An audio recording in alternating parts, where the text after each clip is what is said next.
ప్రతి మాటను కూడా గౌరవిస్తాం అధ్యక్ష. ఎందుకంటే వారు కూడా లెజిస్లేటివ్ మంత్రిగా కూడా పనిచేశారు, ఫైనాన్స్ మినిస్టర్గా పనిచేశారు.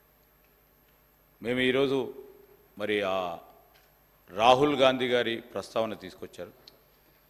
రాహుల్ గాంధీ గారిని ఎన్నిసార్లు చూపెడుతున్నారో దానికంటే 10 రెట్లు ఎక్కువ సార్లు ఈరోజు న్యాయపరంగా వారు కరెక్ట్గా మాట్లాడితే, సందర్భాన్ని పురస్కరించుకొని మాట్లాడితే ఇంకో 10 సార్లు కూడా చూపెట్టడానికి మీ అనుమతి ద్వారా ఏదంటే మీ కార్యాలయం నుంచి చూపెడతారని మాకు గొప్ప నమ్మకము. రెండవది, వాస్తవాలు మాట్లాడారు సార్. అప్పుడు భట్టి గారు కూడా వాస్తవాలు మాట్లాడారు కనుకనే ఏ డిస్టర్బెన్స్ లేకుండే మీ దగ్గర నుంచి కూడా.